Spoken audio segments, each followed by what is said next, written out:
입시센터 원장 김수진입니다. 오늘 조기반 설명회 오셨죠? 오늘 저희가 이제 저희 학원이 어떤지 좀 설명을 좀 많이 들으셔야지 저희 학원을 잘 이해하실 수 있을 거라고 생각이 듭니다. 그러니까 우선은 기존의 재수 종합반을 진화시킨 저희 학원의 모습이 어떤 모습인지를 왜 이렇게 바꿀 수밖에 없었는지를 지금 제가 설명의 시간에 설명을 드리도록 하겠습니다. 우선 설명이 시작하기 전에요. 간단하게 영상을 한 편 보여드리도록 하겠습니다.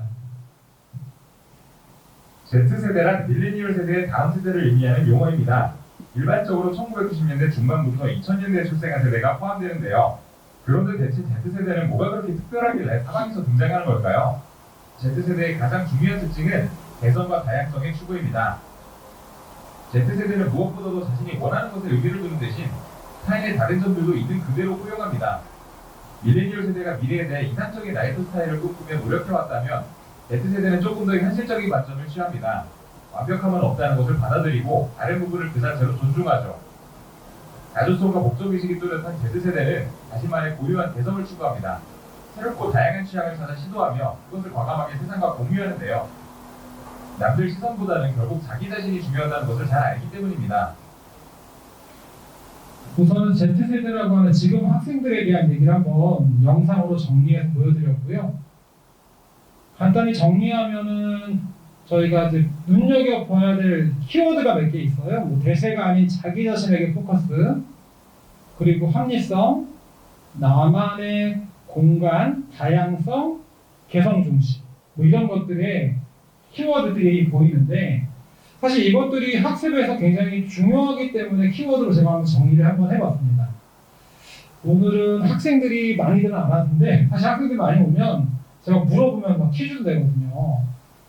실제 학생들은 종합반이라는 개념 자체를 잘 이해 못하거든요. 사실은 재수 종합반. 부모님들 세대에서는 재수 종합반 하면 어느 학원이 떠오르세요? 종로학원, 그쵸, 종로학원. 그 다음 대성학원, 청설학원. 이 정도가 아마 떠오를 수 있는 학원들 아닐까. 좀 더 이제 열일이 있으신 분들은 뭐 정진학원, 정일학원 이런 학원들도 좀 아실 텐데 이런 재수종합반이라는 개념 자체를 학생들은 좀 이해를 쉽게 하기 위해서는 학교 생각하면 됩니다. 학교. 지금 학교가 재수종합반이다. 아침부터 가서 고등학교 4학년이 다니는 학교 이렇게 보면 되는데 실제 요새 학생들이 부모님 세대 때보다 열심히들 안 한다고 느껴질 수 있을 거예요. 실제로 저렇게 공부해서 대학 갈까? 그런 것들을 보면 사실은 우리 아이들은 참 열심히 안 한다 이렇게 생각하실 수 있지만 시험이 다르죠. 시험이 실제 여기서 수능을 보신 분도 계시겠지만 수능과 학력고사는 되게 큰 차이가 있죠. 그리고 지금 아이들은요 능력적으로 굉장히 뛰어난 것 같다는 생각이 좀 많이 듭니다. 학문의 깊이는 오히려 부모님 세대보다는 좀 떨어질 수는 있지만 그 다양한 지식에 대해서는 정말 더 많은 것들이 있지 않나. 그게 바로 이 세대의 특징이기 때문에 예전에 부모님 세대부터 내려왔던 재수종합반의 방식이 사실 한계에 이제 다다르지 않았을까. 지금 이 세대를 가리키기엔 부합되지 않는다. 예를 들어요. 지금 학생들이 학교에서 수업을 다 들을 거라고 생각하세요? 학생들은 수업 다 안 듣습니다. 실제로. 학생들은 지금 자기에게 필요한 수업들을 각각의 입시 전형의 목적에 따라 선별적으로 듣고 있고요. 그래서 수업 시간에 자습하는 학생들도 되게 많습니다. 그럼 차라리 자기 목적에 맞게 수업 시간표가 설정이 되는 게 맞지 않을까라는 생각이 드는데 재수종합반 가도 마찬가지로 이제 그런 식으로 간다면 재수하면서 성적을 많이 올릴 수 없지 않을까요? 그런 부분들을 고민하다 저희가 이제 앤서라는 시스템을 만들었다고 보시면 됩니다. 저희가 원래 목동 청설학원이라고 해가지고 2000년도 2015년에 개원을 해가지고요 2020년까지 하다가 2019년까지 하다가요 2020년도에 이투스 앤서로 개명을 했습니다. 시스템을 다 바꿔서. 그래서 오늘 그러한 이유에 대한 설명을 하는 설명이라고 보시면 되거든요. 자, 저희가 하려고 하는 것은 사실 이투스 앤서가 하려고 하는 것은 입시 목표에 따른 맞춤 학습을 하자. 그리고 개인별 학습 관리 여기에 포인트를 맞추자. 자, 되게 말이 좋은 것 같은데 무슨 뜻인지 뭐 할 수 있어서 제가 구체적인 설명을 지금부터 드리도록 하겠습니다. 자, 이제 재수를 시작할 때 항상 학생들한테 제가 얘기하는 게 뭐냐, 왜 올해 실패했는지 그 실패한 이유에 대해 생각을 해보자. 만약에 그 이유를 정확하게 정리해두지 않으면 나중에 또 수능이 다가오면 학생은 긴장하기 때문에 똑같은 패턴으로 갈 가능성이 높을 수 있어요. 그래서 그 문제점에 대한 정확한 분석이 필요한데 예시를 한번 들어봤어요. 어떤 것들이 있었을까? 뭐 열심히 하지 않아서 뭐 이런 친구들도 있고요. 근데 열심히 안 한 이유가 뭘까요? 누구도 그 학생에게 이 시기에 어떤 걸 해야 된다라고 구체적으로 설명을 하지 않아줬기 때문에 학생이 열심히 안 한 거 아닐까요?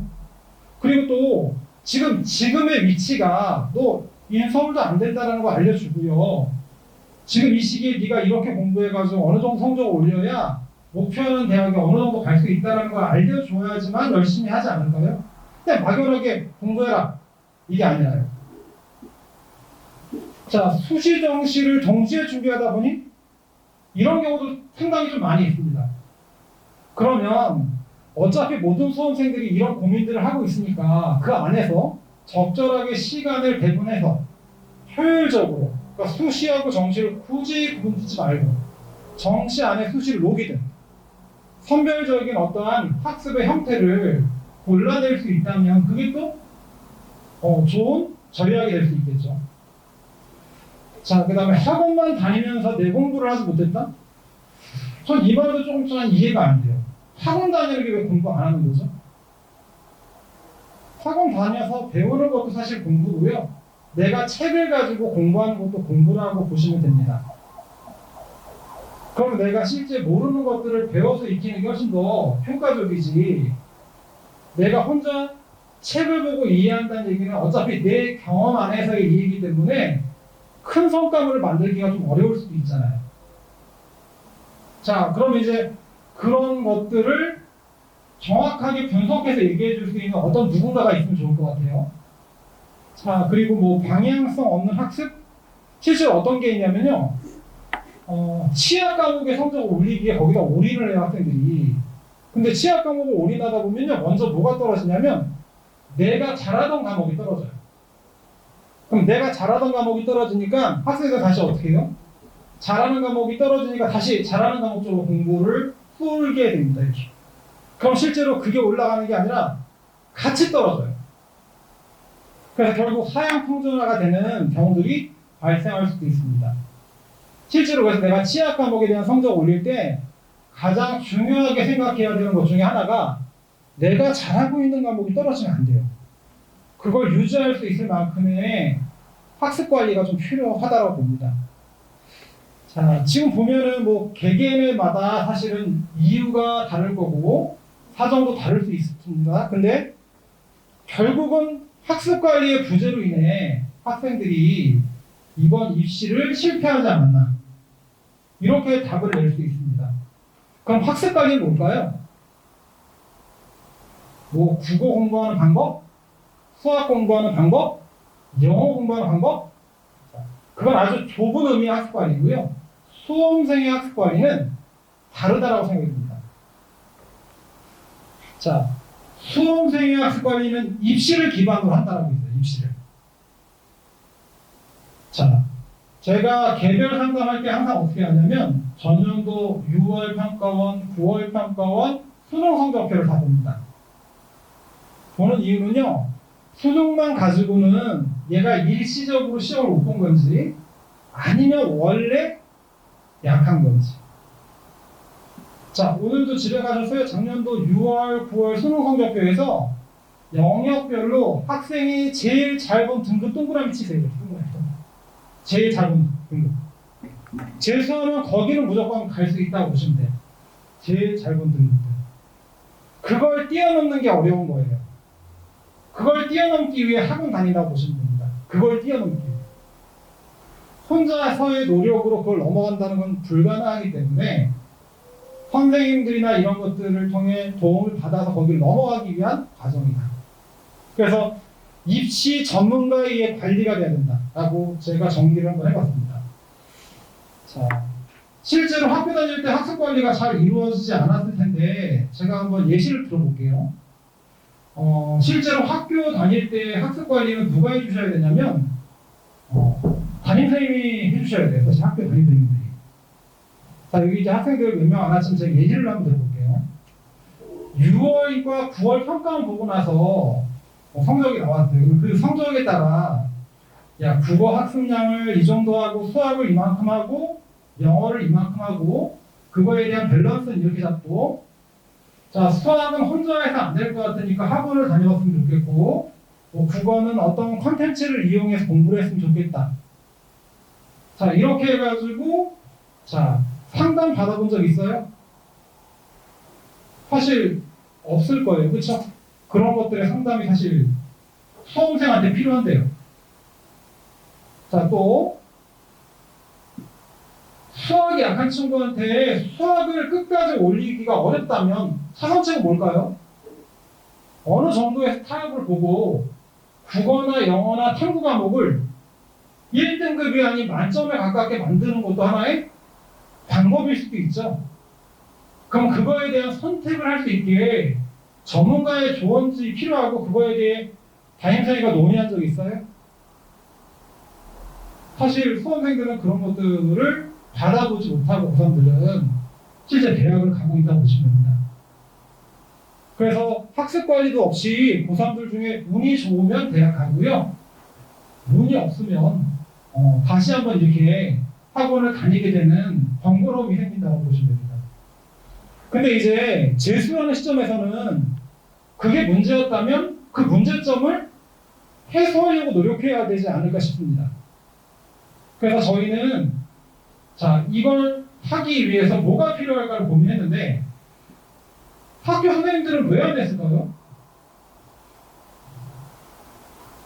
학교 담임 선생님들은 수업을 하시는 분이 담임이잖아요. 그러면 메인 잡은 자기 수업이에요. 관리는 그냥 아르바이트 정도라고 보시면 되거든요, 실제로. 자, 기존의 재수종합반이요? 다 수업하는 선생님들이 담임입니다. 그럼 관리는요? 당연히 다시 아르바이트 정도의 관리밖에 안 되죠. 실제로 저희 학원 말고도요, 다른 학원 가셔도 학습 프로그램 저희 거 되게 잘 돼 있잖아요. 다른 학원도 가보시면 되게 앞에 마케팅 차원에서 되게 잘 해놨습니다. 근데 중요한 건요, 그걸 누가 하냐예요. 그걸 누가 하냐. 기존의 방식처럼 수업을 하는 선생님이 그걸 하고 있다면 실제 걔는 말만 있는 관리지 실제로 제대로 관리될 수 없다는 얘기죠. 자, 예전에 이런 말도 있었죠. 저희 수학 성적이 나쁘니까 담임 선생님 과목을 수학 선생님을 맡기면 좋겠다라고 이렇게 얘기하고 부모님들 되게 만족스러워 하시지 않으셨어요? 자, 근데 담임 선생님 수학이라고 수학 성적이 오르나요? 말이 안 되잖아요. 실제 내가 나의 담임 선생님 수업이 제 마음에 안 들 수도 있는데. 자, 이러한 것들 자체가 관리를 전문적으로 하는 담임이 없어서 이 부재 때문에 생기는 겁니다. 그래서 저희가 이쪽 앤서 만들면서 수업하는 강사는 수업만, 그리고 관리를 전문적으로 하는 전문 담임을 만들었는데요. 전문 담임이 어떤 사람들이었냐면 지금 제가 설명해 하고 있고요. 저는 수업 안 합니다. 원장이고 예전에 강사였지만 입시요? 저도 입시를 좀 많이 합니다. 따로 이제 공부를 해서. 근데 저같이 입시를 아는 사람들인데 학습도 사실 좀 알죠. 설명회 같은 거 제가 이제 하면 막 들으시다 보면 오늘 학생들 같이 안 오신 부모님들 계시는데 이 얘기를 애들도 들으면 참 좋겠다는 얘기 생각되시죠? 막 입시정보 막 설명회에서 막 얘기해주면 저거 우리 애들이 들어야 돼. 내가 될 게 아니야. 근데 그분들이 6월달하고요 11월, 12월달만 바쁘신 거 아세요? 6월달 목평 끝나고 하고 그때 수시 이제 원서 접수하려고 그리고 11월, 12월 달만 바쁘시고 나머지가 되게 여유가 있으세요. 그래서 저희가 그분들을 전부 다 계약해서 저희 담임으로 전문 담임으로 전부 다 육성했다고 해야죠. 육성했죠. 실제로 5년 전부터 엔서 만들기 위해. 그래서 저희 전문 담임 선생님들은 전부 다 입시 전문가세요. 근데 입시 전문가인데 학습도 전반적인 것들에 대한 조언을 해줄 수 있는. 그래서 입시 전문가가 전문 담임을 하고 있는 학원, 그게 바로 이투스 엔서다. 이렇게 보시면 됩니다. 자, 우선 제가 자기주도 학습에 대해 잠깐 좀 설명을 좀 드릴게요. 아까 학생들이 자기주도적이라는 성향이 많이 강해서 근데 제가 학생들하고 얘기하다 보면 자기주도 학습을 뭐로 이해 많이 하냐면 자습으로 이해를 많이 하더라고요. 근데 수험생의 자기주도 학습은 자습이 아니에요. 수험생의 자기주도 학습은 자, 내가 현재 위치를 알아야 돼. 내 위치를 알아야 되고 필요한 시기에 학습법에 대한 이해가 있어야 되고 능동적인 학습 설계를 할 수 있는 게 자기주도 학습이라는 거예요. 그러니까 아무것도 모르는 상태에서 내가 계획을 짜서 내가 실행하는 게 자기주도 학습이 아니라 전문적인 방향성을 받아서 가이드를 받아서 나의 선택에 의해 자 이해됐어요? 그게 자기주도 학습이에요. 그러니까 독학이 자기주도 학습이 아니라 평가가 없는 자 학습은 방향성이 없기 때문에 마치 뭐하고 비교하면 딱 되냐면요. 여기 학생들은 잘 알 거예요. 자유와 방종의 차이점 알죠? 자유가 좋은 말이고 방종이 나쁜 말이긴 한데 이게 방종이에요. 이게 자유고. 실제로 어떠한 성공 가능성을 가지고 내가 선택해 가야지 그게 실제로 자기 주도적인 학습이라는 얘기를 할 수 있어요. 자, 내가 중심이 되어야 진정한 학습 관리가 된다 라고 얘기를 하는데 이걸 하기 위해서는 그럼 그 가이드를 누가 주냐? 내 위치를 알려주는 입시 전문가가 필요하고 내 시기별 학습 가이드를 해줄 학습 전문가가 필요하고요. 입시 전략을 학습에 반영할 수 있는 전문가가 필요하다는 겁니다. 그래서 우린 그 전문 담임을 엔서에서는 전략 담임이라고 합니다. 전략 담임. 저희 지금 엔서에는 전략 담임이 전부 7분 계십니다.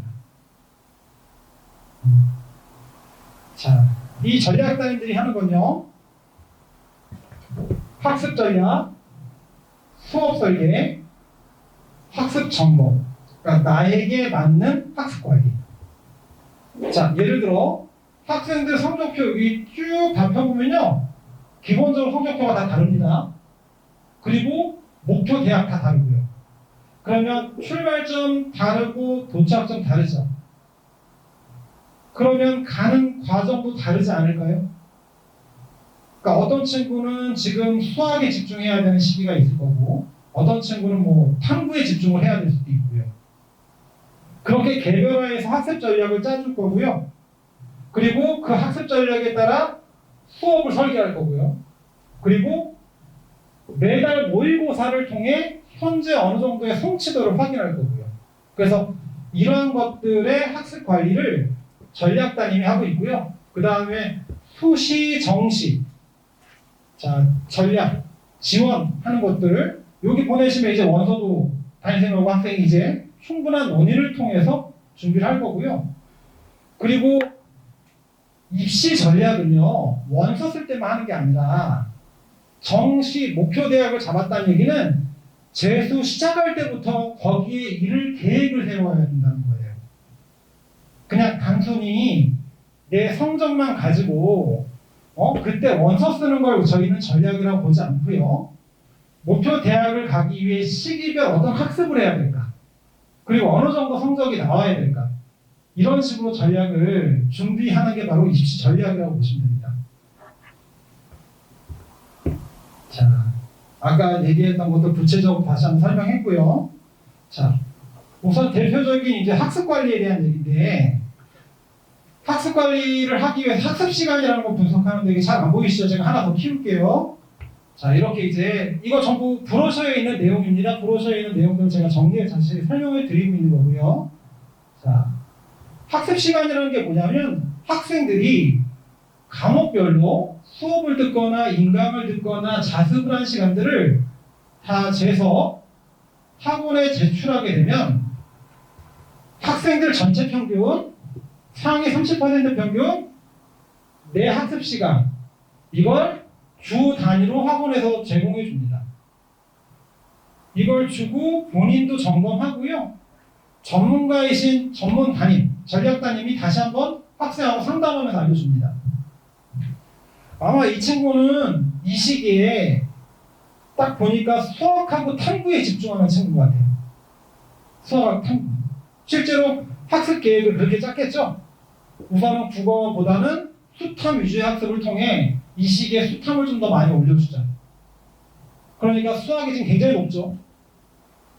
그 다음에 탐구 과목이 조금 높은데요. 다른 애들보다는 탐구가 좀 낮아요. 그러면 아마 제가 보기에는 이게 맞게 짠 학습 계획이라면 국어는 뭐 한 1, 2, 수학이 막 5등급. 수학 때문에 대학 못 가서. 그러면 수학에 초반에 올인할 수밖에 없습니다. 그 부분. 그래서 그렇게 지금 편성되어 있다고 보시면 됩니다. 자, 아까 말씀대로 수시 지원 전략, 정시 전략. 정시 전략 언제부터 준비한다고요? 재수 시작할 때부터 준비하셔야 됩니다. 자, 그래서 매월 모의고사 같은 걸 보게 되면 과목별 성취도를 이렇게 평가합니다.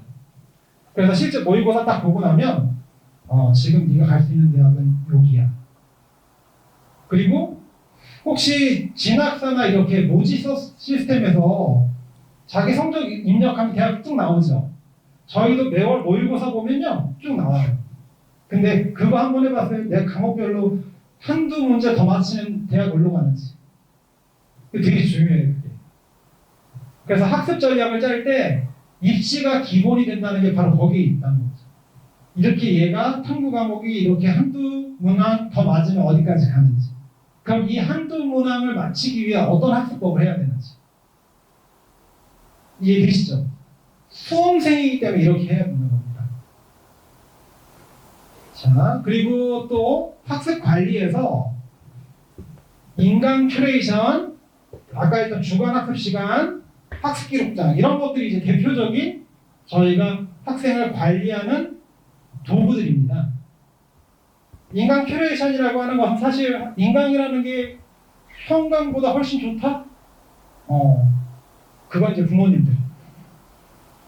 인강 아니지. 받으려겠구나. 형강이 좋다? 부모님들. 학생들은 제가 물어보면 뭐라고 얘기하는지 알아요? 인강과 형강 중에 뭐가 좋을까? 이렇게 물어보면요. 학생들은 한 50%는요. 인강과 형강이 구분되지 않는다고 얘기해요. 그때 좋은 게 좋은 거죠. 한 40%는요. 인강이 낫다고 해요. 40%. 한 10%가 형강이 낫다고 하는데 그 10% 형강이 낫다는 애들도요. 왜 형강이 낫다고 얘기하는지 아세요? 인강보다 대학 떨어져서요. 그래서 형강이 낫다라고 얘기를 하는 거예요. 실제로 인강이 뭐가 좋아라고 또 다시 재차 물어보면요. 우선 자기가 놓친 부분을 반복해서 볼 수 있고 아는 부분은 스킵할 수 있고 내가 필요한 것만 볼 수 있다. 자, 요새 세대가 얼마나 건방진지 아시겠죠? 지들이 수업을 속도를 조절하고 있어요. 근데 이게 요새 세대예요. 합리성이 되게 중요하기 때문에 그 아이죠. 근데 형광은 어때요? 선생님이 앞에서 얘기하잖아요. 아는 내용 또 얘기하시죠. 모른다고 속도를 2번, 3번 다시 볼 수 있게 안 하고요. 그런 한계가 있지만 그러면 인강이 뭐가 낫고 라고 했을 때 인강은 보고 싶을 때 보지만 안 볼 때 계속 안 봐요. 그래서 저희가 이제 인강 큐레이션이라고 합니다. 학생들이 정확하게 계획을 짜고 볼 수 있게 가이드를 잡아주신다고 보면 되고요. 학습 기록장에 대한 점검들도 같이 담임선생님하고 진행이 됩니다. 자, 이 표가 뭐냐면요. 단위 시간 학습량이라는 겁니다. 단위 시간 학습량. 그러니까 예를 들어 공부 순도라고 보시면 돼요. 공부 순도. 여기가 개강시, 여기가 수능. 공부 순도가 자꾸 떨어지죠. 여긴 공부 순도가 계속 일정하게 유지되고 있어요. 자, 이쪽은 학습 관리를 안 할 때.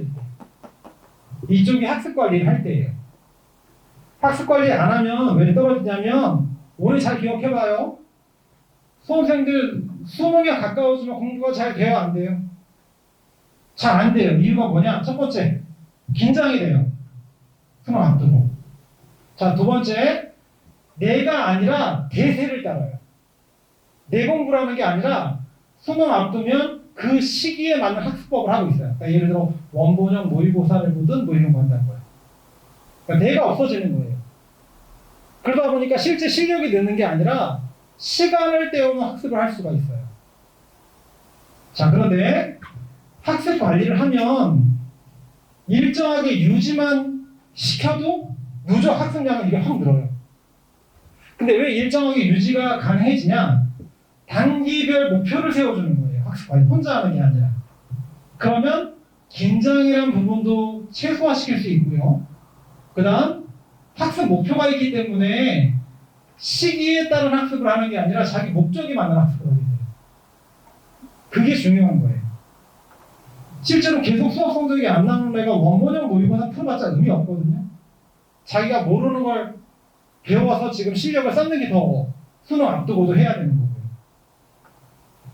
자, 저희가 매달 이렇게 모의고사가 진행이 됩니다. 이 모의고사를 통해 학생의 학습 계획을 점검도 하고요. 다시 수정도 하고요. 그런 식으로 진행합니다.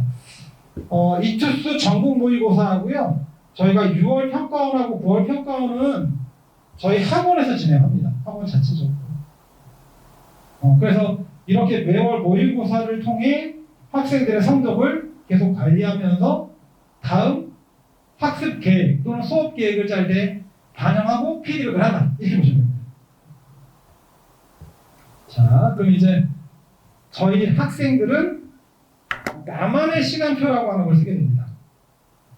자, 이투스에서는 반이 없습니다.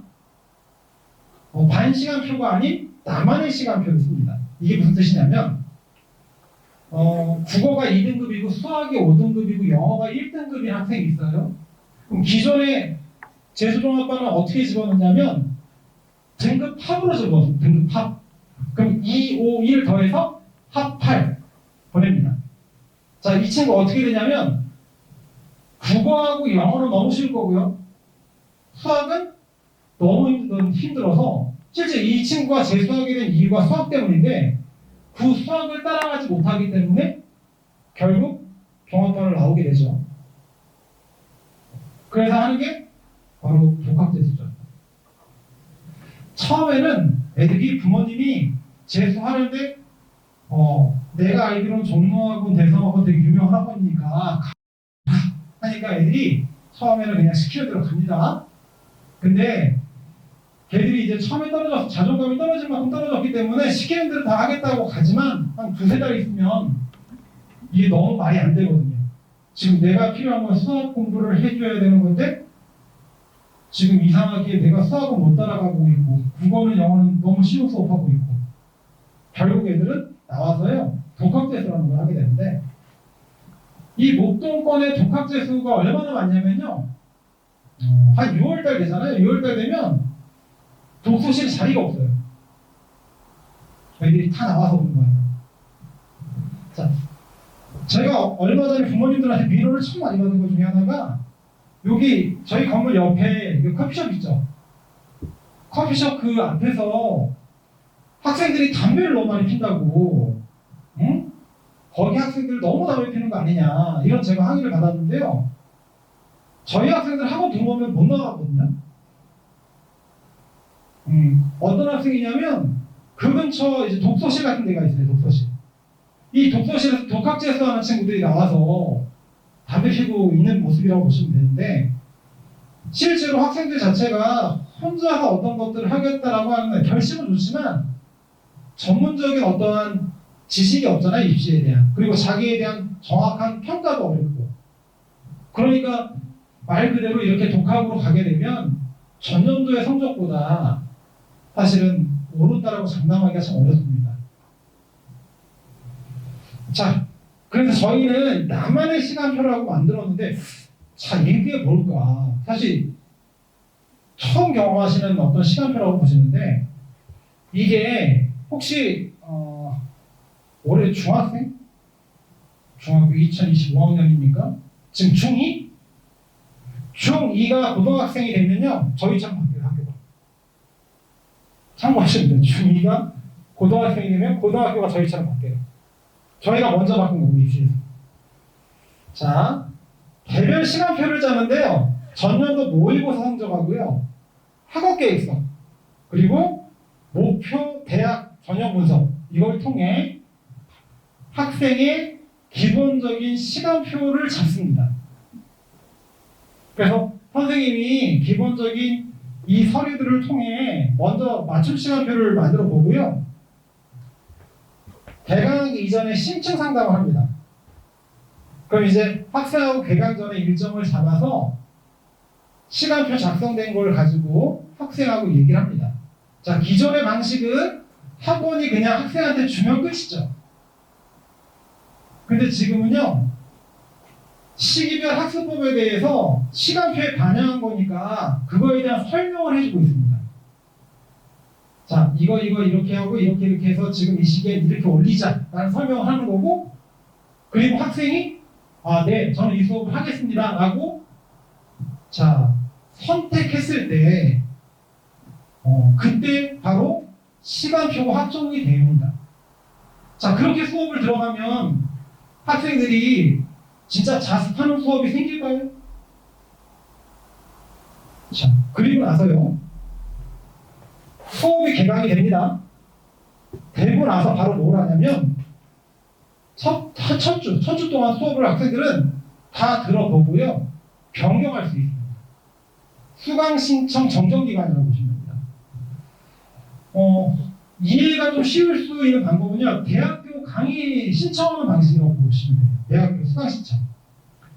강좌 개설 이전에, 그러니까 수업 이전에 수강 신청하고 수업을 들어보고 수강 변경하는 그런 형태의 시스템입니다.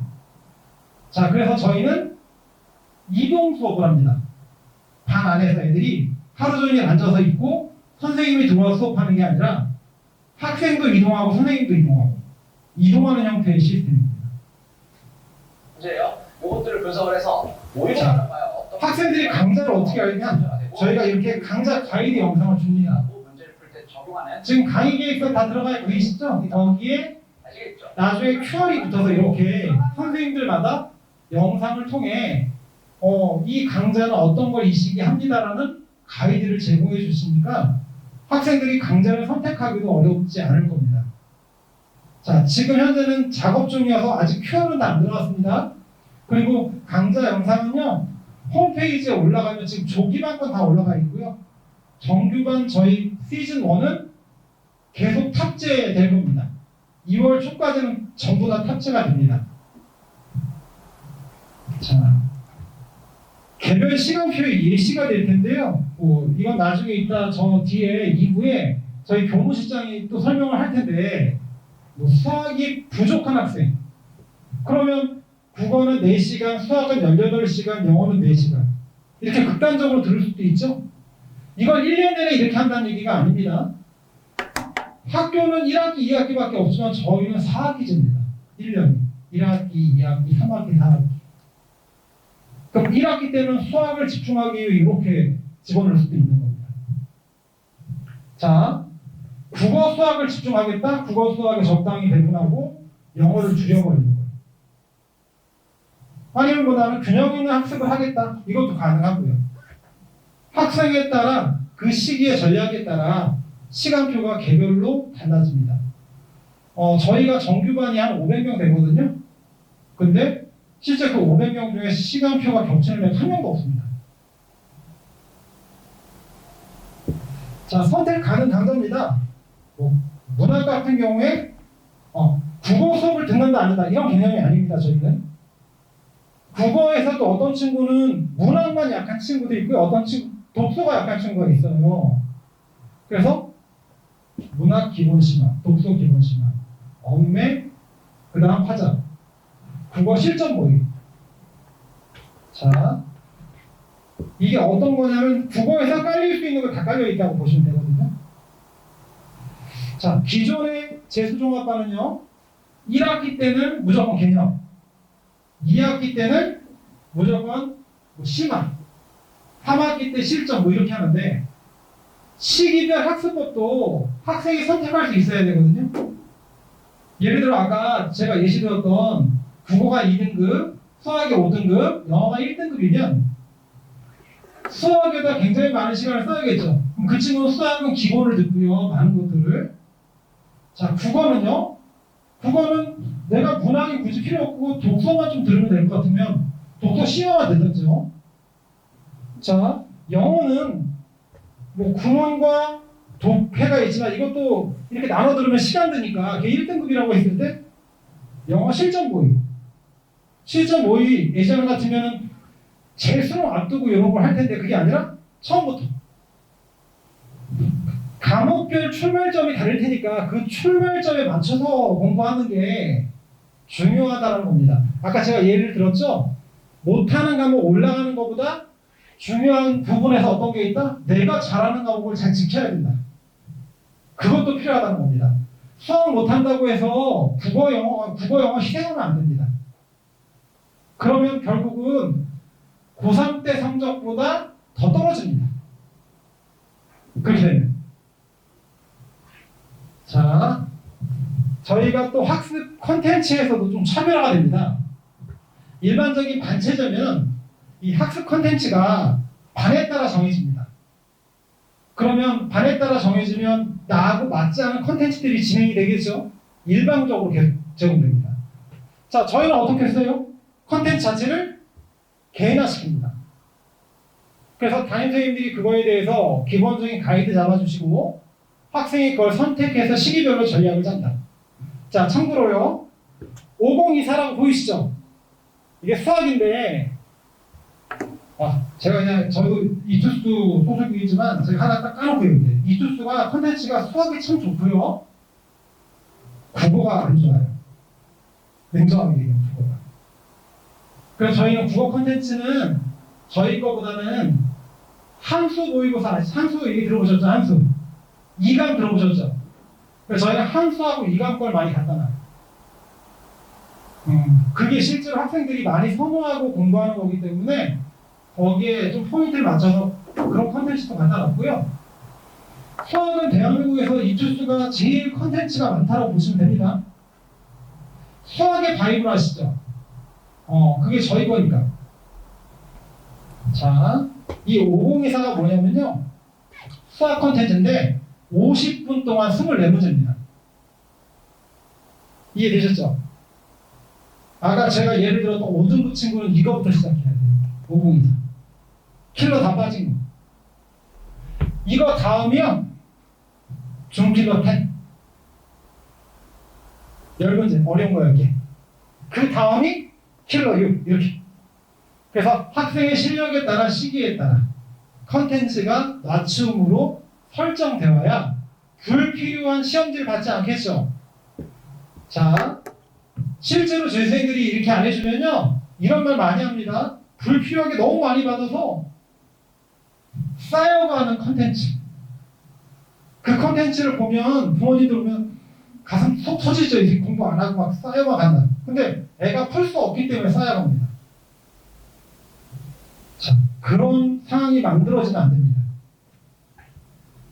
자, 그 다음 두 번째입니다. 제가 학습에 대한 얘기했고요. 이번엔 초개인화 학습 문화에 대해서 얘기하겠습니다. 저희는 반이 없다고 제가 아까 말씀드린 건 반이 없고 지정 독서실 좌석에서 합니다. 그러니까 아침에 등원하면 독서실로 가서 자기 지정석이 있습니다. 거기서 하루 일과를 시작하고요. 대학처럼 이동 수업 형태로 진행하고요.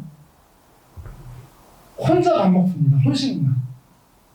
이게 가장 기본적이에요. 이유는 집단이 아닌 나에게 집중하기 위해서. 자, 이제 이거에 대한 또 설명도 제가 하나씩 드릴 텐데 학생들이 학년 딱 바뀌면 3, 4월 달에는 교실 분위기 나쁘지 않거든요. 근데 지나면 흐트러집니다. 근데 왜 흐트러지냐면 이유는 익숙해져서예요. 내 주변이 익숙해져서. 근데 저희는 모든 학생들이 모든 학생 시간표가 다르죠? 다 이동 수업합니다. 학생들끼리 익숙해질 수가 없습니다. 내 옆자리가 계속 달라지죠. 마지막으로 고민했던 게 뭐였냐면 식사입니다. 재수할 때 이런 얘기 많이 하거든요. 재수할 때 친구는 많지 않아도 밥 먹을 친구 하나는 있어야 된다. 그런 말 많이들 하거든요. 근데 그 밥 먹을 친구 하나 때문에 재수가 망가져요. 근데 밥 먹을 친구가 왜 있어야 될까라는 생각을 하면 실제로 식당이 있으면요 혼자 밥 먹으면 걔 왕따잖아요. 그래서 무리를 져서 밥을 먹으려고 하는 거잖아요. 그래서 아예 저희는 학원 요거 만들 때 식당을 안 만들었습니다. 안 만들고요 다 혼자 밥 먹게 했습니다. 독서실에서 자기 독서실 자리에서. 그럼 이제 질문 나오는 게 냄새는 뭐 이렇게 나오시죠? 참 신기한 거 아세요? 식당에서 밥 먹으면요 애들이 참 더럽게 먹어요. 막 다 흘리고. 근데 직장에서 먹으면요 주변에 음식물 쓰레기도 하나도 안 생겨요. 그리고 일부가 밥을 먹고 일부가 밥을 안 먹으면 냄새 난다고 민원 들어오겠죠. 다 같이 밥을 먹으니까 민원도 안 들어와요. 저희가 엔서 3년 하는 동안 냄새 난다는 얘기 한 번도 들어본 적 없고요. 실제로 제가 조기반 설명회할 때는 부모님도 모시고 제가 독서실 모시고 가요. 근데 지금은 이제 애들이 있어서 못 가니까 사진으로만 보여드리는데 하나도 냄새 안 나요. 진짜 깨끗해요. 그리고 제 딸도 이제 고등학생이어갖고 윈터스쿨이라고 해가지고 저희 학원도 다녀보고 다른 학원도 다녀보는데 엔서의 가장 좋은 문화 중에 하나가 뭐냐라고 제가 물어봤거든요. 그랬더니 혼식하는 거 혼자 너무 좋대요.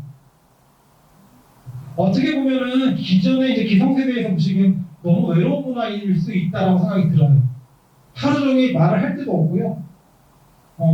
내가 아는 사람도 없고요. 그냥 독서실 내공부하다가 그 다음에 이제 위에 올라가 수업하고 수업 없으면 다시 내 자리에 공부하고 그러다가 담임선생님하고 상담하고. 근데 실제 여기서 생활하는 친구들하고 제가 얘기를 해보면 뭐라고 얘기하냐면요. 되게 편하다라고 얘기해요. 저도 그 말 듣고 깜짝 놀랐어요. 이게 나의 고정관념이었구나. 왜냐면 실제로 우리가 학교나 학원을 단체제에서 다니면 그것 때문에 굉장히 많은 신경을 쓰지 않을까요? 오히려 진짜 이 재수할 때 나에게만 집중하기 힘든 상황이 올 수 있다는 거죠. 그러니까 고시를 준비하는 사람들이 책사 들고 저들으로 하는 원리하고 비슷한 거 아닐까요? 진짜 거기에만 집중하기 위해. 그래서 저희가 집단이 아닌 나에게만 집중하는 문화를 엔서에 심었다고 보시면 됩니다. 그래서 저희 엔서는요 개방할 때 분위기하고요 종강할 때 분위기가 똑같아요. 쉬는 시간도 거의 밖에 사람 없는 소리 정도 나고요. 계속 이런 형태로 계속합니다. 저희 독서실입니다. 시설이 굉장히 좋습니다. 서울에 거의 제일 좋은 거예요. 서울에 있는 학원 중에서 시설은. 저희가 여기다가 독서실 만드는데 30억 썼습니다. 쭉 이렇게 일자로 되어 있는 이유는요. 수능에 최적화한 모습을 만들려고 학생들 평상시. 자, 이게 이제 오픈형이고요, 개방형이고, 여기에 이제 독립형. 학생들이 선택할 수 있습니다. 그래서 선택은 학생들이 개강일 2월 21일 날 개강일 날 선택을 하는데 학생들 등록 순서대로 들어갑니다. 그럼 지금 조기반 학생들 먼저 와 있기 때문에 조기반 학생들이 먼저 선택할 수 있고요. 그리고 그 이후로 정규반 등록한 순서대로 학생들이 줄 서서 들어가서 빈 자리를 찾습니다. 자, 수납 공간을 한번 찍어봤는데 굉장히 넓죠? 사물함까지 다 있거든요. 전원 들어오고 다. 저희는 통학형 기숙이라고 보시면 돼요. 통학형 기숙. 집에 가 잠만 자고 오면 됩니다. 여기에 공부하는 거 다 갖다 놓고 여기서 공부하면 되고요. 저희 학원은요, 정규반 개강하고 나면 수능날까지 독서실 하루도 문 안 닫아요. 추석날도 엽니다. 애들 공부하라고. 실제로 저희는 계속 열어놓기 때문에 계속 공부하면 됩니다. 수능 전날도 엽니다. 지금. 종강은 전전날의 종강인데 수능 전날도 문 열어놓고 학생들 계속 공부할 거 여기다 두고 다니면 됩니다. 자, 저희 스터디 카페라고 해서 독서실 존 안에 있습니다. 아침에 예약제로 운영하고요. 학생들이 이제 기본 전환용으로 가서 카페처럼 생겨가지고 저기서 공부할 수 있습니다. 여기 넓은 테이블이 있고요. 이 창가 쪽은 창밖 바라보는 자리도 있습니다. 거기 앉아서 멍 때리는 애들도 있고 그런 식으로 되어 있고요. 저희 강의실입니다. 저희 강의실이고 강의실에는 지금 이렇게 캠이 달려 있어요.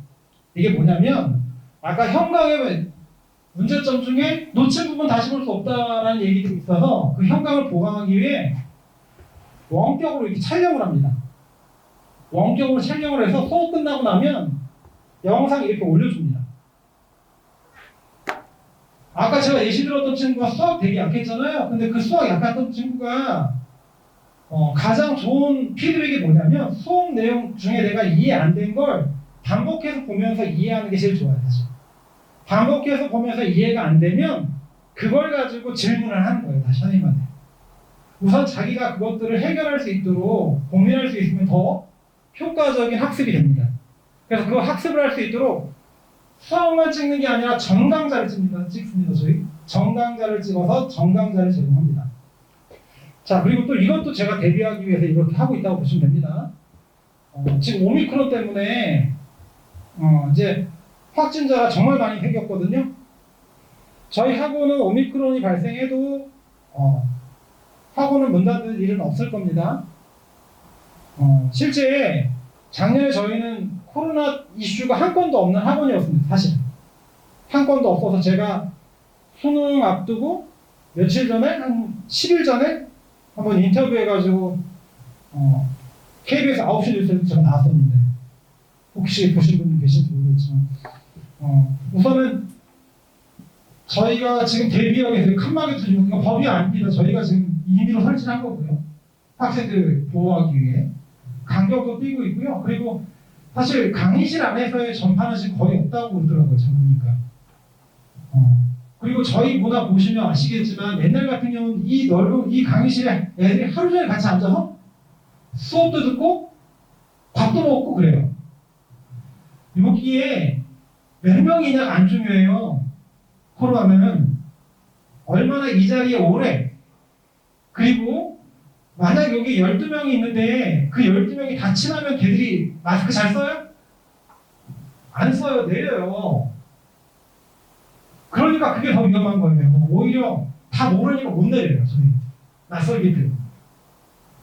그래서 실제 그래도 만약에 이제 코로나로 내가 확진이 됐다. 수험생.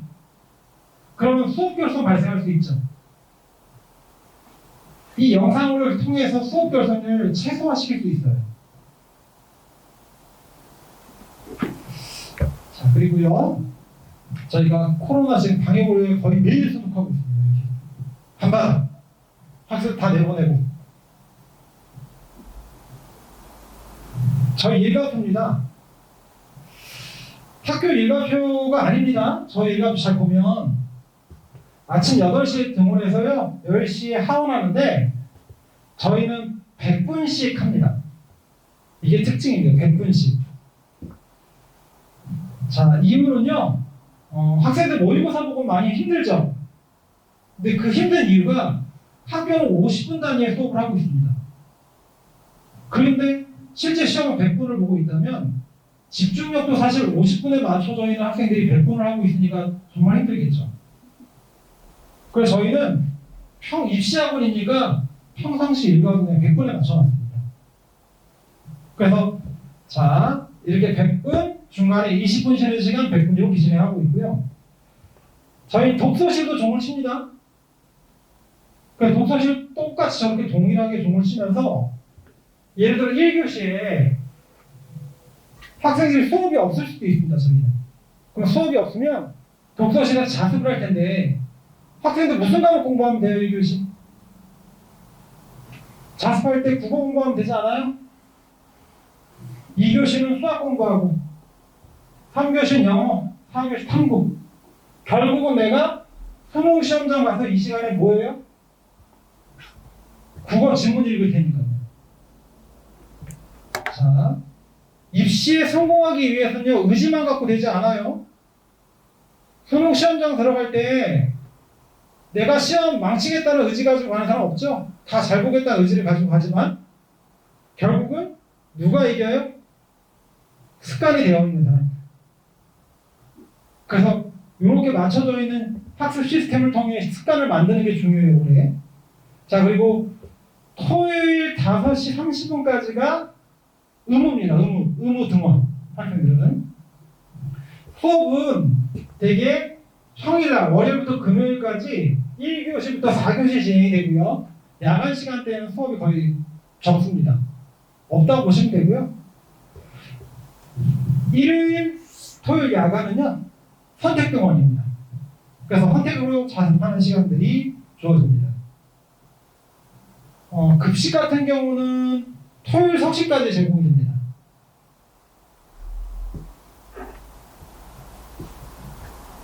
자, 지금부터 제수의 기준을 나에게 맞춰 제가 이렇게 정리해봤습니다. 기존의 학원 중심의 커리가 아닌 개인, 나의 중심의 커리에 학원이 이투스 앤서라는 결론을 제가 말씀드리는 거고요. 제가 그럼 기존 학원하고 차이점을 다시 한번 정리해서 마지막으로 정리해서 보여드릴게요. 지금까지 일반적인 재수종합반은 선택권 없고 그 다음 무분별한 컨텐츠, 나와 관계없는 관리를 하죠. 예를 들어 나는 지각 안 하는데 지각하지 말라고 하지. 난 안 졸고 있는데 왜 조냐고 조의 종례를 통해 얘기를 하죠. 그게 아닌 개인에 대한 얘기가 중요하죠. 자, 저희는 필요한 수업을 선택해서 듣고요. 강매 없이 필요한 콘텐츠를 내가 풀고요. 남의 얘기가 아닌 나를 얘기하면 상담을 하죠. 그래서 저희는 거의 주에 한 번 개별 상담이 이루어집니다. 자, 기존의 재수반은 수업하는 강사가 담임 선생님도 하고요. 생활지도도 합니다. 그냥 다. 근데 저희는 수업하는 강사는 수업만, 담임은 전략 담임, 그 다음 생활지도 하시는 분들은 생활지도를. 그래서 이게 전부 다르다라고 보시면 됩니다. 실제 저희가 수업하는 강사들은요, 기존의 시스템보다 굉장히 좋습니다. 이유는 뭐냐면 수업 잘하시는 분들한테 담임 관리하라고 하니까 종합반에 안 가셨어요, 옛날에. 근데 지금 저희는 수업 잘하시는 분들이 충분히 올 수가 있는 게 그들에게 담임 관리 시키지 않거든요. 그러다 보니까 저희는 이투스에 온라인에서 인강하시는 선생님들이 와서 직접 현강을 하고 있습니다. 저희 강사들이에요. 어떤 분들이 오냐? 이투스 인강에서 지금 강의하고 계신 분들, 국어, 영어, 수학, 탐구, 논술 강사들 이 수업을 하시고 계시고요. EBS 인강 강사들도 오십니다.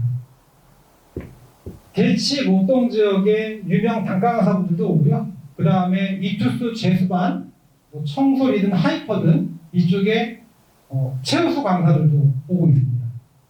그래서 실제로 이투스에서 가장 지금 신경 쓰고 있는 학원이 저희 앤서입니다. 향후 앤서는 지금은 앤서가 강남과 목동 중심으로만 있지만 향후 앤서가 아마 지역 학원까지 확장하지 않을까 싶습니다. 그래서 이 지역까지 확장하기 위해 우선 저희 목동 앤서가 잘 돼야 되기 때문에 이게 지금 좋은 강사들이 많이 오고 있다고 보시면 됩니다. 우선 개강일은 2월 21일이고요. 학생들이 먼저 시간표를 짜야 되기 때문에 아마 이전에 학원에 한 번 더 방문하셔서 시간표 작성을 또 하셔야 되고요. 나머지 뭐 세부 내용들은 뒤에 이제 들어오셔 보시면 자세히 나와 있으니까요. 그거 참고하시면 될 것 같습니다. 장학 선발 기준, 이 서울대 의학결이나 연고대 명문 이거는 단을 나누는 게 아니라 전문 단임을 나누는 기준이라고 보시면 됩니다. 전문 단임. 우리나라 입시가 워낙 복잡하다 보니까 세분화해서 단임을 배정했다 보시면 되고요. 장학금 규정도 있습니다. 장학 규정도 참고하시면 학생들한테 도움이 될 겁니다. 우선은 작년에까지 저희가 작년에 서울대랑 서울대 연대 고대 그다음 서울대 연대 고대하고 의학계열까지 작년에 전부 22개 합격이 나왔었거든요. 근데 지금 현재 올해는 일반적으로 지금 올해 지금 현재까지 나온 겁니다. 다 발표 아직 서울대가 안 나왔으니까 현재까지 지금 집계한 건 한 40개가 돼요. 제가 보기에는 이 맞춤 학습의 성과이지 않을까 싶습니다.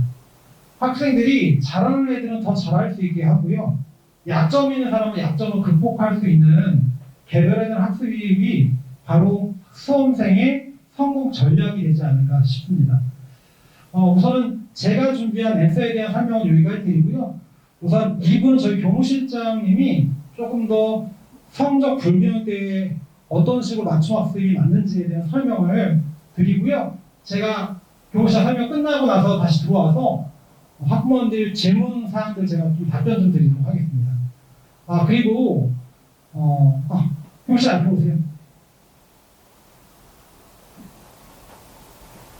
저희 이주스 앤서 교무실장님이시고요. 수학 수업 지금 진행하시고 있고요.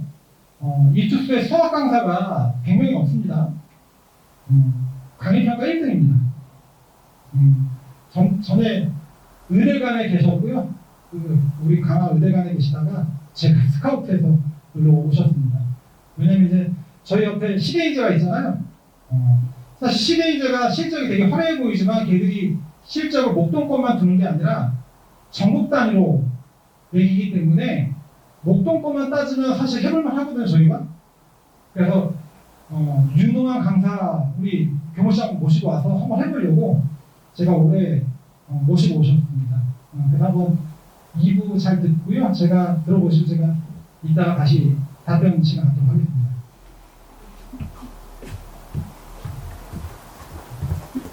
네, 인사드리겠습니다. 에티스에서 교무실장 박동희입니다. 반갑습니다. 지금 구정 앞두고 주말에 또 힘든 걸음 해주셨고요. 저희가 이제 2부에는 성적 불균형을 맞춤 학습으로 하는 주제로 설명을 좀 드릴 텐데요. 설명의 내용이 보통 이제 수능이라는 시험을 좀 아셔야 될 것 같아서 그 성적이 어떻게 나오는지도 좀 말씀드리고 어떻게 보면 시험이라는 게 이제 정해져 있는 거기 때문에 정해진 형태에서 어떻게 공부를 해야 될까 좀 말씀드리면서요. 구체적인 얘기 좀 표도 좀 보여드리고 그 성적이 어떻게 나오는지도 공식 좀 알려드리고 해서 본인도 좀 아실 건 아셔야 되지 않을까 싶어요. 그래서 그거 하고 이제 공부가 왜 이렇게 힘들고 왜 변화가 좀 쉽지 않은지도 좀 얘기를 좀 드릴게요. 아까 좀 소개를 드렸고요. 네.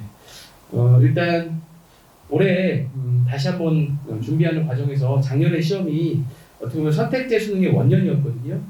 선택제 수능의 원년이라는 게 어떤 형식으로 이제 시험이 됐냐면요. 불균형적인 요인이 좀 있는데 첫 번째는 성적이 좀 어렵게 나오는 이유 중에 하나가 시험이 좀 어렵습니다. 어려운 게 선택제가 됐고 통합형이라고 하지만 문의가 없는 형태의 시험을 좀 시작을 했고요. 그게 좀 외부적인 요인인데 일단 시험이 상당히 어렵습니다. 두 번째는요. 이렇게 어려울 거를 예상을 했는데도 불구하고 그런 준비가 좀 부족했던 것도 있어요. 개인적인 차이를 좀 극복하는 고민이 없었기 때문에 코로나가 한 2년 정도 되다 보니까 시험이 좀 쉬울 거다라고 외부에서는 봤지만 제가 이제 의대관에 있으면서 계속 강조했거든요. 절대 그럴 일 없다. 시험의 목적은 아이들을 위안해 주는 게 아니고 아이들을 구분하기만 하면 되는 거기 때문에 시험이 쉬울 리가 없다라고 계속 강조했거든요. 그래서 시험도 좀 어려웠는데 그거에 대한 극복하는 고민이 좀 없었던 것 같고요. 그 부분을 저희가 이제 맞춤 학습을 하는 주제로 좀 말씀을 좀 드리도록 하겠습니다. 일단 외부적인 부분에서 이제 시험이 어떤 특징을 좀 갖고 있냐면요. 과목이 굉장히 세분화되어 있습니다. 국어도 예전 같으면 그냥 한 종류의 시험이었다면 선택을 하게 되고요. 수학도 마찬가지로 다 아시겠지만 확통, 미적, 기하 이렇게 선택을 하게 되는데 그것만으로 왜 난이도가 올라가냐면요. 일단 선택 과목이 생기면 그 선택 과목 안에 목표 변별력이 생깁니다. 예전에는 가형 시험지, 나형 시험지라고 해서 어떤 파트가 좀 어려우면 어떤 파트를 좀 쉬워야 합니다. 100분 동안 보는 거기 때문에 밸런스를 유지하는데요. 이제는 각 과목마다 목표 변별력이 생겼습니다. 수 1이면 수 1에서 내야 될 게 있고요. 수 2도 그렇고 또 선택 과목 확통이든 미적이든 기하든 꼭 내야 될 내용들이 생기다 보니까 과목들이 다 목표 변별력을 설정하게 됐고요. 그러다 보니까 어려워질 수밖에 없어요. 그래서 이제 실제로는 킬러 문제, 수학으로 예를 들면 킬러 문제가 보통 3문제라고 예상을 했지만 이전에는 지금은 따지고 보면 6문항까지 늘었다고 보시면 될 것 같아요. 그래서 그런 목표 변별력이 설정되면서 난이도가 올라갔고 변별력이 좀 커졌고요. 두 번째는 내용은 변하지 않는다라고 해도 형식이 좀 많이 변했습니다. 실제 이 자리에 시험을 못 본 학생들도 있겠지만 예전에 시험지는요. 수학을 예로 들자면 14번부터 제 4점짜리가 시작되기 때문에 아이들이 시작을 하고 나면 한 30분 정도 워밍업하는 좀 시간이 있어요. 계산 형태라든가 가벼운 이 형태의 문제를 푸는 시간 좀 여유가 있는데 이제는 9번부터 4점짜리가 출발하다 보니까 배점 구간만 좀 변해도 아이들 난이도가 확 올라갔다고 느끼거든요. 시험 시작한 지 빠르면 5분이나 7분 안에 까다로운 문제를 딱 만나게 돼버리기 때문에 그 순간 무너지는 경우도 많거든요. 그리고 두 번째가 이제 출제 문항수가 제한되어 있는데 예전에 이제 미적 같은 경우는 진짜 심하면 그 한 장의 시험지 안에 30문제 중 한 12문제씩 나왔거든요. 킬러라고 부르는 형태로 좀 포함해서. 근데 지금 8문항으로 제한됐기 때문에 문항수가 줄어들었으면 괜찮은 거 아닌가 생각하실 수 있지만 함정은 학습 내용이 줄어들지 않고 문항수가 줄어들었다는 게 함정이거든요. 그래서 아이들이 이번 달에 어느 파트를 열심히 공부한다 한들 다음 달 시험에 그게 나오지 않아요. 모의고사 때. 그러다 보니까 아이들은 계속 지치고 예전 같으면 꼭 물어보는 문항들이 있었는데 그런 문항이 나올 때도 있고 안 나올 때도 있고 하다 보니까 생각보다 구성이나 형식이 좀 변화되면 변별력도 좀 올라갔던 것 같고요. 이런 두 가지 이유 때문에 일단은 불균형의 성적이 나왔는데 세 번째 또 외부적인 그런 특징이 하나 있는 게요. 어떤 과목을 선택했느냐에 따라서 그 선택 집단의 불이익이 좀 현실화됐습니다. 이 부분은 어떻게 보면 현실적인 한계이긴 한데요. 제가 좀 자세하게 성적에 대해서 어떻게 나오는지 좀 보여드리려고 가져왔는데요. 좀 보시면 지금 현재 공통 과목이 있고 선택 과목이 있는 체제잖아요. 본인이 받는 점수가 있고요. 그리고 거기에 이제 조정 단계라는 걸 거치게 됩니다. 이 조정 단계 1, 그 다음에 비율 합산, 마지막에 산출을 하게 되는데 이 과정을 평가원에서는 공식으로 제시하고 있습니다.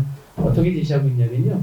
일단 첫 번째 동일 집단의 공통 과목 성적하고 집어넣어서 다음과 같은 공식으로 설명을 해주고 있어요. 일반인들이 보기에는 쉽지 않은 공식이잖아요.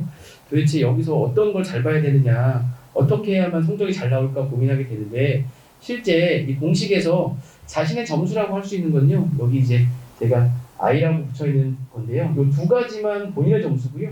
나머지는 본인의 점수가 아무것도 아닌 상태로 이제 공식이 만들어집니다.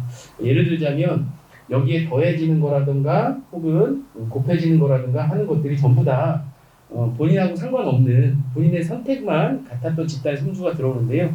예를 들면 더군다나 이제 뭐 미적분을 선택한 학생이다 혹은 확통을 선택했던 학생이다라고 하면 그 과목만 가지고 점수를 내는 게 아니라 그 과목을 선택했던 학생의 공통 과목 점수까지도 반영을 하도록 이제 공식화돼 있어요. 그래서 내가 선택했던 나의 집단의 아이들이 예를 들면 확통이 그 아이들이 공통 과목을 잘 못 봤다면 그러면 나한테도 영향을 주게끔 설계가 좀 돼 있다 보니까 본인이 잘하는 것 못지않게 생각보다 어려운 형태의 시험에다가 성적도 좀 안 좋은 형태로 나오게 됩니다.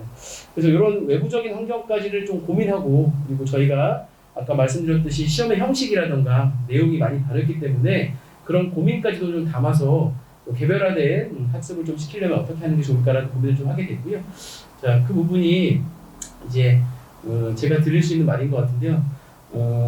잠깐 한번 읽어볼게요. 제가 생각할 때 공부라는 게 배움과 익힘의 계속적인 반복이거든요. 아이들이 이제 오해하는 것 중에 하나가 자 이제 배웠어. 이제 그 다음은 문제풀이로 익힐 거야. 라고 해서 모든 재수학원들이 보통 보면요.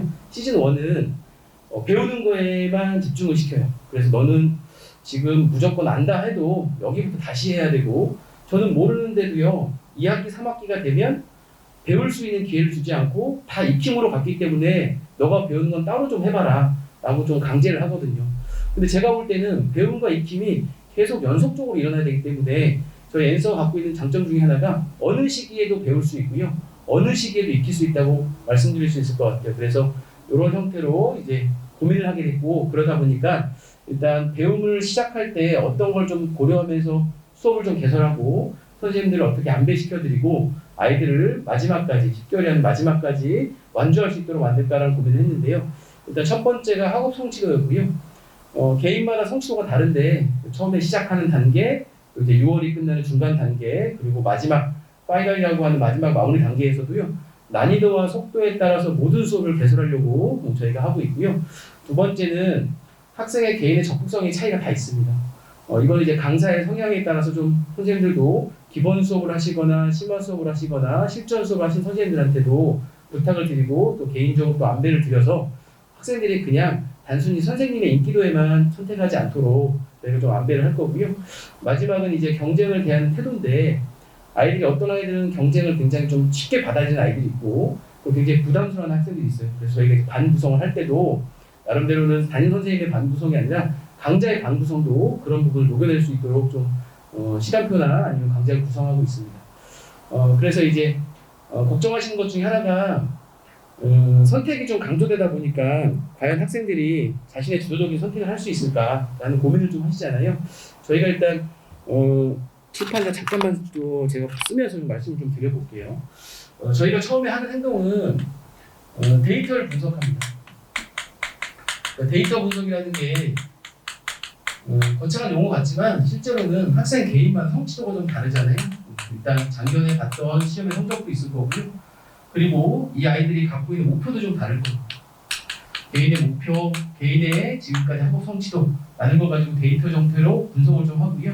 두 번째는 데이터 분석을 하게 되면 학생들에게 프로그램에 대해서 설계를 하게 됩니다. 프로그램 설계라는 게 일단 수업도 있을 거고요. 저희가 컨텐츠도 있습니다.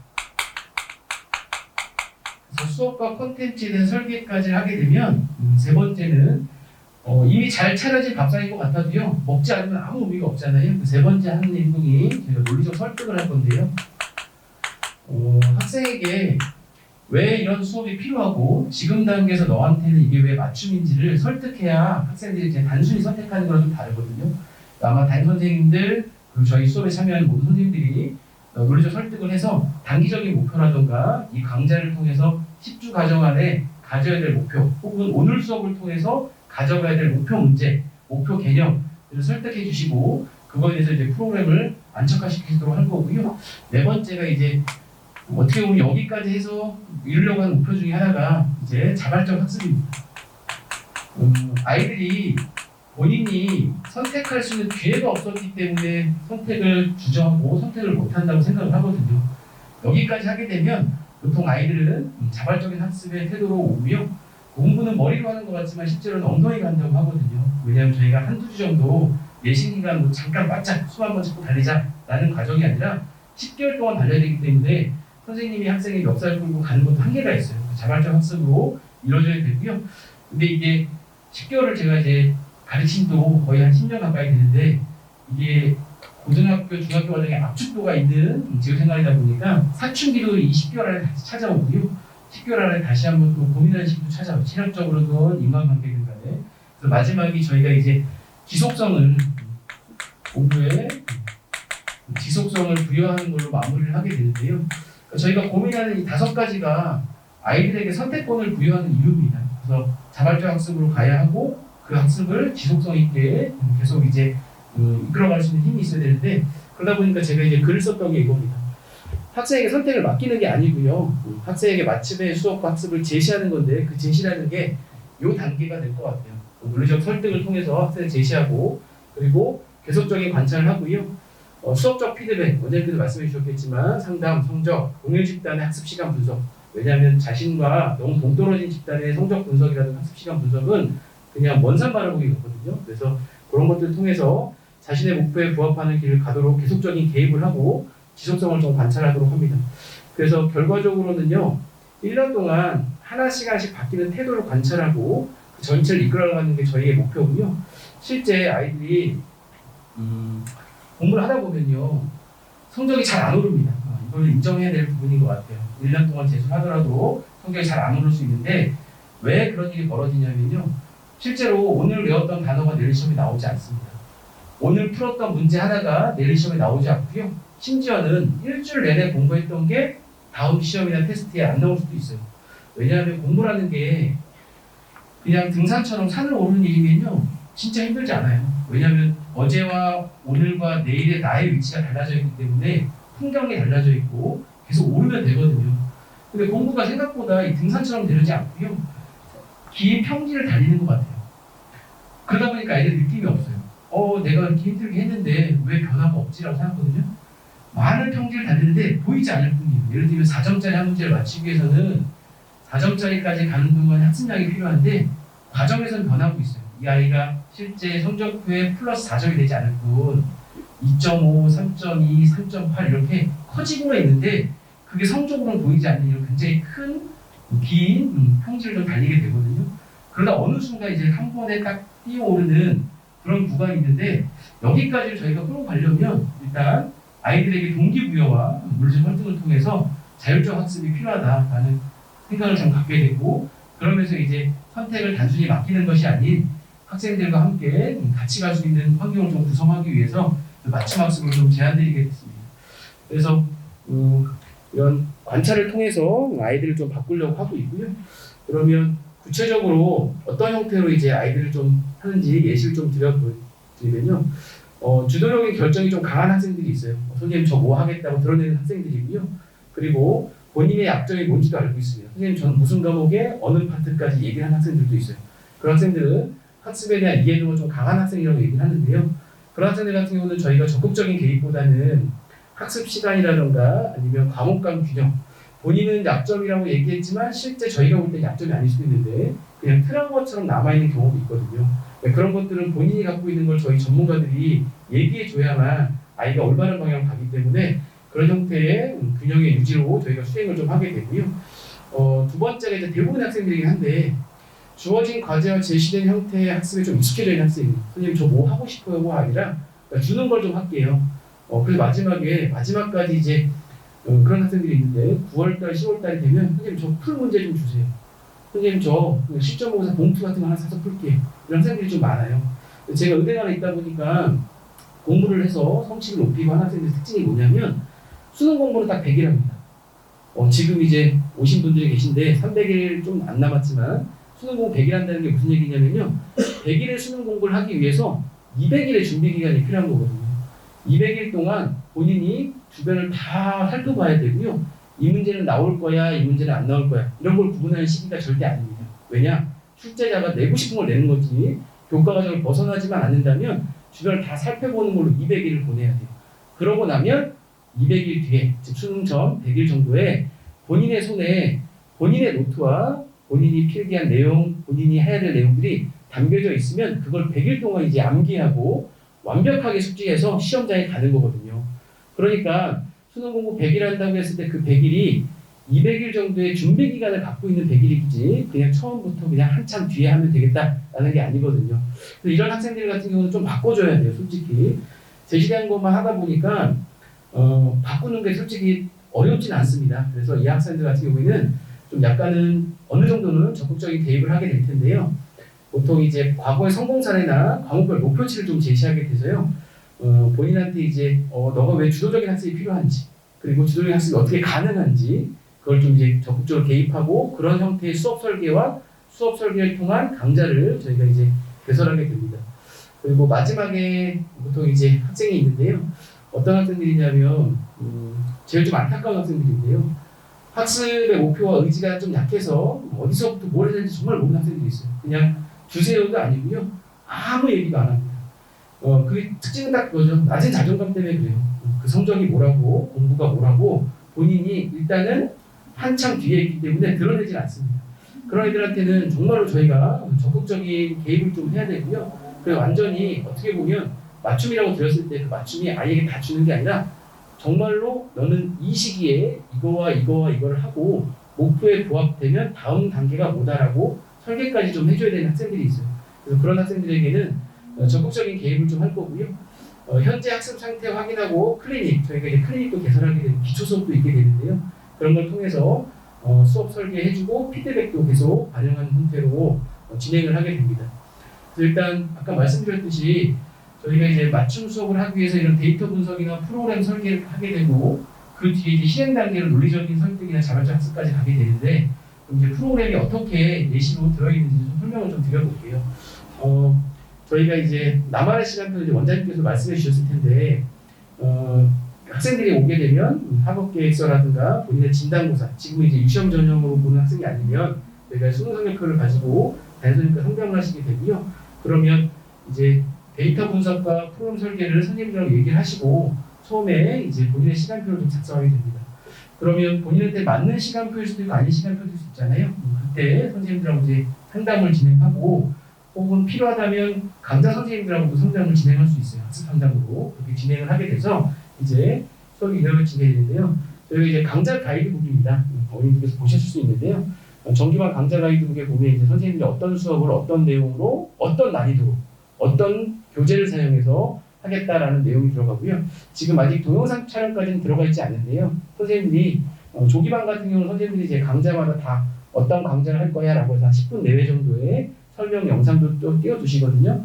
정기반은 이제 선생님들이 이제 하나씩 이제 업로드 중이시기 때문에 저희가 다 탑재되는 대로 강좌 가이드를 만들 겁니다. 그래서 이런 강좌 가이드를 통해서 본인의 선택 그리고 선생님하고 얘기를 통한 선택이 이루어지게 돼서 자신만의 시간표가 완성이 될 겁니다. 그리고 이제 상담이 끝나고 나서 이제 수업을 듣게 되면 이제 일주일 뒤에 본인의 시간표를 변경할 수도 있고 강좌에 대해서 이제 피드백을 통한 이제 새로운 강좌로의 이전도 가능하도록 그렇게 준비하고 있습니다. 강좌 예시는요. 지금 현재 시간표를 어느 정도 완성을 하고 있는 상태인데 첫 번째가 특징에 보면 어느 단계든 간에 개념 수업과 심화 수업과 실전 수업을 각 강좌마다 각 과목마다 개설합니다. 그래서 1학기에는 개념 수업이 조금 더 있을 수 있어요. 그리고 2학기 때도 개념 수업이 있고요. 마지막 시즌까지도 개념 수업이 있습니다. 그래서 실전도 또 시즌 1부터 있을 거고요. 마지막까지 가면 실전은 당연히 조금 더 늘어날 겁니다. 그래서 저희가 갖고 있는 특징 중에 하나는 1학기니까 개념만 해. 4학기니까 실전만 하고 문제만 풀어가 아니라 1학기부터 마지막 순간까지 개념과 실전과 심화와 그다음에 기초 클리닉을 전부 다 가져가면서 어떤 시기든 간에 본인의 약점을 메울 수 있을 때까지 저희가 좀 책임을 지는 강좌를 구성하려고 하고 있습니다. 그래서 보시면 강좌마다 이제 클리닉 수업이라든가 특히 이제 수학 같은 경우는 클리닉 수업을 좀 개설하는 이유 중에 하나는요. 아이들이 수업을 너무나 듣고 싶어 하는데 저 내용이 뭔지만 알면 정말 답답하지 않을 텐데 하는 학생들이 있거든요. 그런 학생들을 위해서 저희가 수원이나 수투 같은 경우 공통 과목은 클리닉 기초 수업을 좀 개설해서 그 학생들에게 좀 맞춤의 수업을 좀 더 편하게 다가설 수 있도록 하는 강좌도 좀 기획하고 있습니다. 그래서 이런 형태로 강좌가 기획돼서 시즌 1부터 시즌 4까지 살짝 밀도의 차이는 있겠지만 계속 유지하는 형태로 진행을 할 거고요. 아까 말씀드렸듯이 공부라는 게 생각보다 매일매일 달라지지 않기 때문에 이 평지를 달릴 때 그때 좀 동반자로서 역할, 어떻게 보면 앞에서 진두지휘하는 역할도 좀 해주고 맨 뒤에 서서 나고자가 없도록 그렇게 1년간을 끌어가는 게 저희의 목표이고 방향이라고 말씀드릴 수 있을 것 같아요. 마지막 인사를 좀 드리고 원장님께 질문하는 시간을 좀 만들어드리겠습니다. 그래서 서울에 있는 대학 지도긴 한데요. 이번에 목표가 딱 이겁니다. 다양한 목적지와 다른 수단을 가진 다양한 학생들과 부모님들이 계실 거예요. 그래서 저희는 모두가 다 같은 목적지로 가라고 얘기하지 않습니다. 그래서 이제 대신 이제 최적의 경로를 좀 제시해주고요. 그 경로에 갈 때마다 편한 길만 갈 수 있는 건 아니거든요, 실제로. 그래서 이제 빠른 출발이 단순히 빠른 도착이 아니고 힘든 길을 하더라도 함께 갈 수 있는 그런 역할을 좀 할 수 있도록 최선의 준비를 좀 다해서 마지막 마무리까지 할 수 있도록 하겠습니다. 감사합니다.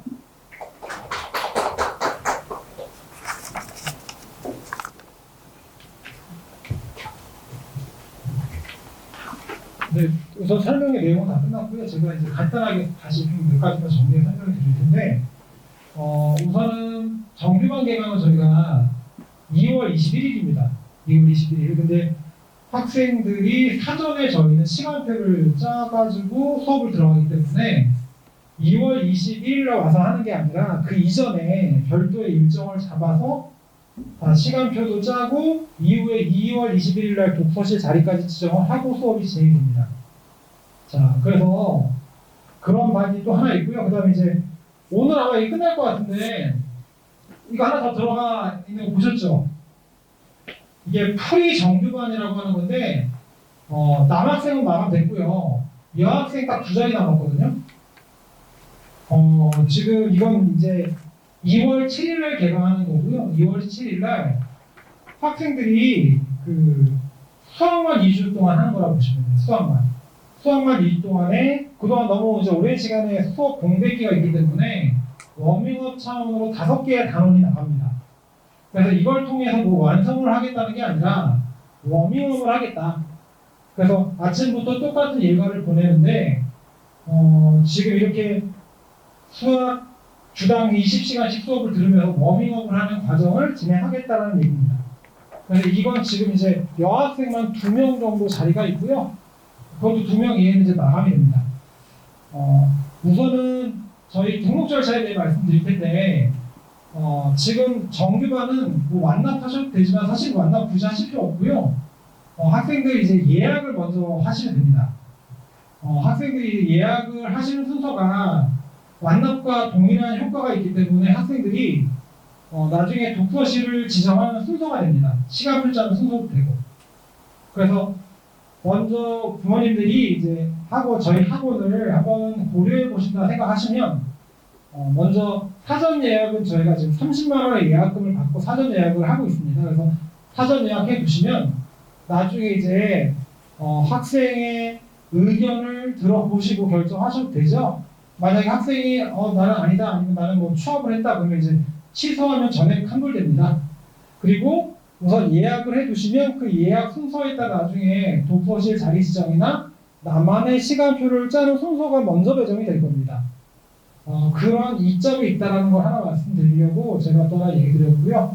그리고 아까 프리정규반 같은 경우는 사실 딱 2자리밖에 안 남아서 오늘 아마 마감되지 않을까 싶습니다. 그래서 그것도 지금은 뭐 예약해 두시고 집에 가서 프리정규반 하겠습니다 라고 하셔도 2자리가 마감만 안 되면 가능하지 않을까 싶습니다. 자, 질문 있으십니까? 제가 이제 공지할 내용들은 다 전달이 됐고요. 궁금하신 사항 있으시면 하나만 더 얘기해 드릴까요? 다 이제 올해 공부 시작하시니까 주변에 이런 얘기 많이 하지 않습니까? 재수에서 성공한 사람 별로 없다.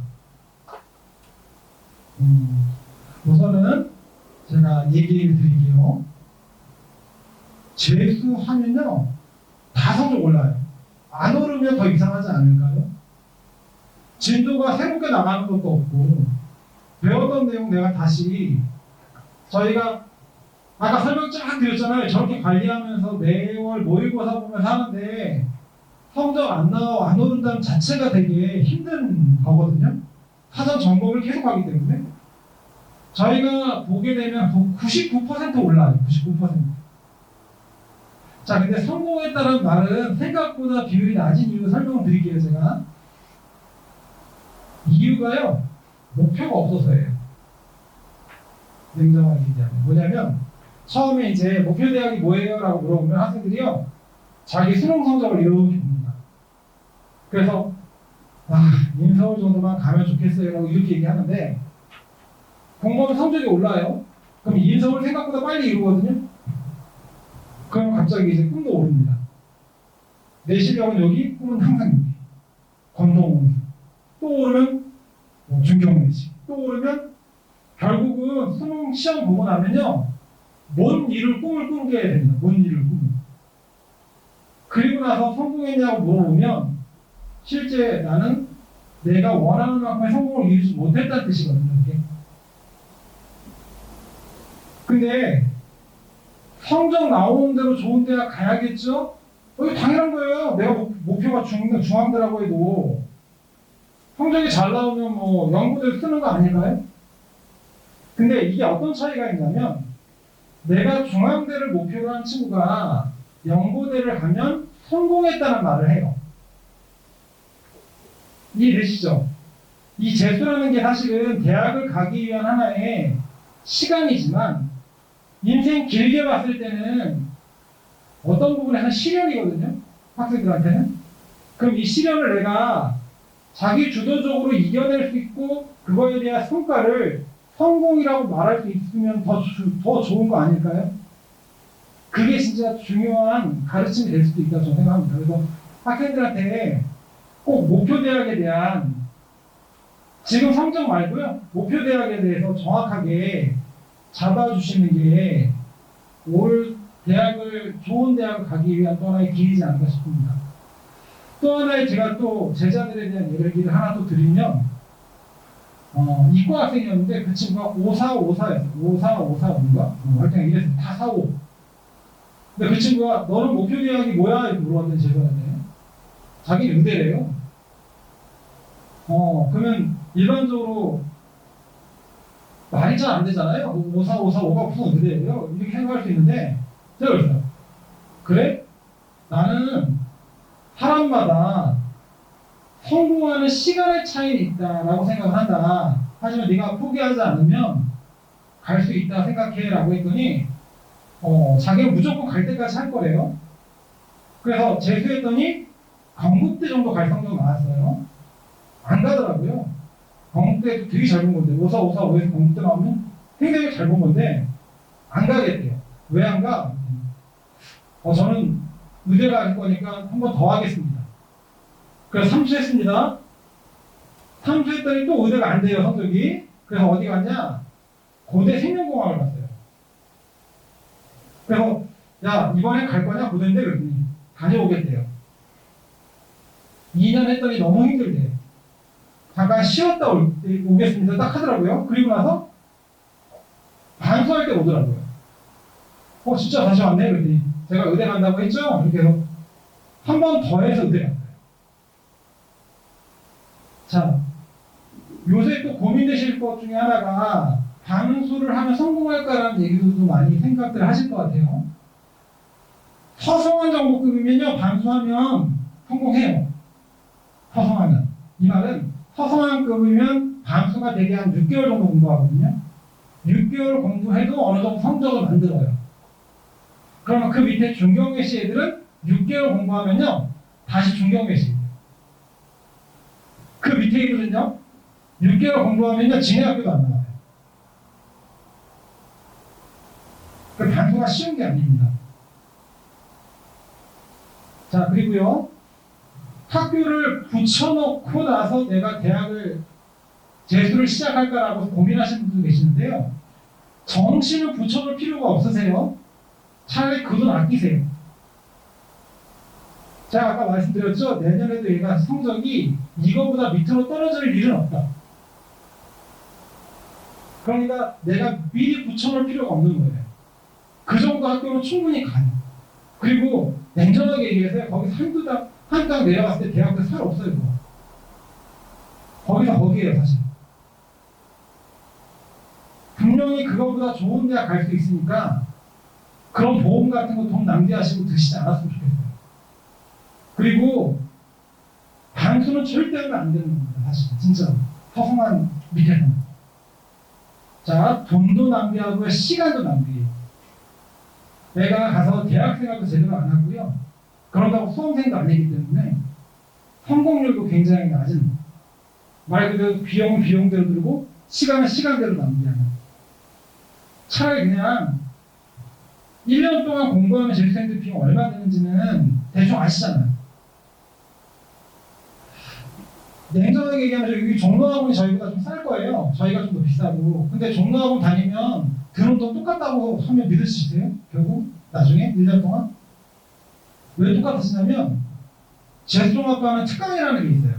정규 수업 말고. 그럼 특강은 유료예요. 돈을 내는. 저희는 특강이 없어요.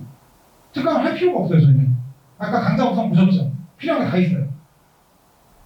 그래서 실제로 저희가 측정하는 기준 자체가 그런 수업까지 포함하고 관리를 하기 때문에 조금 더 가격대가 올라갔다 보시면 되고요. 결국은 나중에 특강을 계속 듣다 보면 아마 1년 토탈하면 플러스 마이너스 한 2, 300 차이밖에 안 나거든요.